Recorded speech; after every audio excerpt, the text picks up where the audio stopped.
So we might call this About Me Part 2. What's up, guys? It's Grace Ventures again. Just thought I would try to continue the story of me, which isn't, I don't know if it's interesting or not, but you guys seem to be clicking on it and watching the video, so I'll make part 2. The house that burned, fun fact, it was right here to my left, right here where these apartments are. All those, that's where the house was. And the state hospital was always across the street. I looked at that big block wall for quite a few years growing up as a kid. Funny story that happened one time. We lived next to that state hospital, right? And it was occasionally somebody would escape from the state hospital, which is kind of a spooky thought. Well, one time we got, I don't know how mom and dad knew, but they knew someone had escaped from the state hospital. We weren't home when they found out. When we got home that day, our back door was open, which was unusual. Came inside, nothing seemed out of place, but then when we got to my bedroom, there was an open pack of crackers that were half eaten and a jar of peanut butter sitting like by the windowsill with the spoon and stuff in it from where he was just sitting there eating peanut butter crackers. But I remember the story, and I remember that more than likely some really questionable dude was sitting in my bedroom eating peanut butter and crackers while we were gone, which is not cool. So yeah, that happened. That was a thing. It was so crazy the day that house burned down. It didn't burn down, it caught fire, but it burned bad enough that we had to move out. We weren't able to keep living there. But I remember my dad had a warrant, so when the cops all showed up and stuff while the house was burning, they're like, you know what, we have an active warrant for you, we're going to take you to jail. So my father got arrested while our house was burning down, which was cool. I also remember while the house was burning, the firefighters not knowing how to put the fire or the ladder against the house, and my dad being a carpenter ran over and showed them which way the ladder goes. I remember watching the firefighters throw all my brother's stuff out of his bedroom window and seeing flames shoot out the window. So they got the fire put out, thank God, and we didn't really, the only person that really lost any belongings was my brother. I didn't really lose, you know, nobody else really lost anything. We had to move out of the house, so we lost that. Oh, there's something up here I want to show you guys. I hope it's what I think it is. It's probably not, though. After the house, they put it out and stuff, and it was deemed, you know, that it was going to get demolished or whatever. It was too bad. Wait, never mind. Hang on, I got a squirrel brain. I'm going to cheat a little bit and ride up on the sidewalk. Wouldn't it be cool if this was going to be a lake? That's all I keep thinking, is like, please build a lake right here in the middle of town. That would be so cool. Just a little pond right here in the middle of town. I don't know what it is.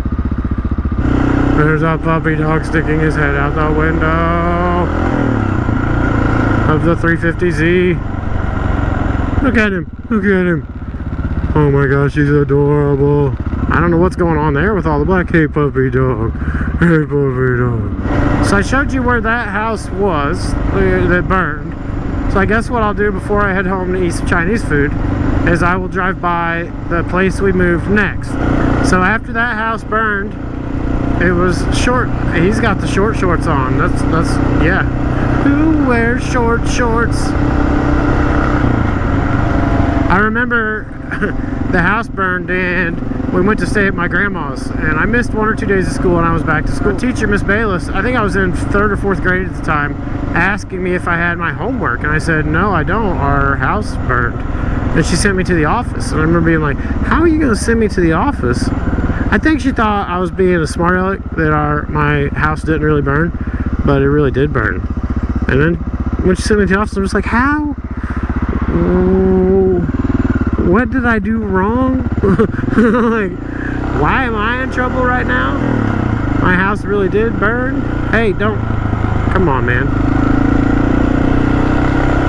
The next house we lived in was this way. Took me a second.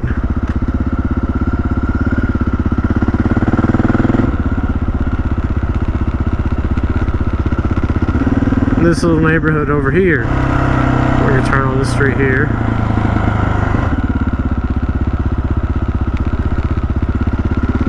And this little bitty street right here, West Street. It's almost an alley, but technically it's a street.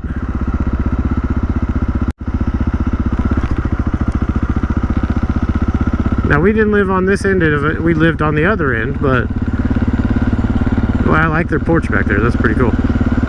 And really, if I had a choice, I would like to live in this neighborhood again. I always really liked this neighborhood. Just thought it was cool and quiet. Oh, look at you, aren't you a pretty puppy dog? Aren't you a pretty puppy dog? This house right here where the guy's working in the yard, that is where we lived when I was a kid. Right there, that stop sign is where we would wait for the bus. I would always run through their yard and jump that little wrought iron fence there to catch the bus because I never would get out of bed on time.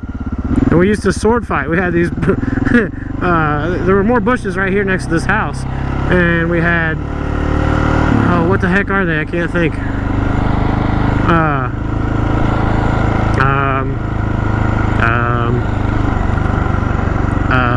What were they called? Oh my gosh, it's making me mad. I'm getting hangry. Wiffle ball bats. There we go. We had wiffle ball bats, and we'd have sword fights with wiffle ball bats till the bus got there. That was fun. I always won too. That's pretty good at the old wiffle ball bat wiffle ball bat sword fights. Another puppers. Look at the little puppy.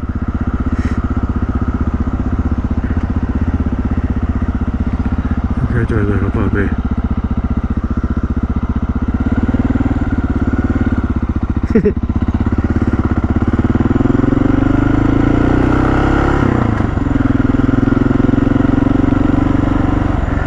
Goodbye now.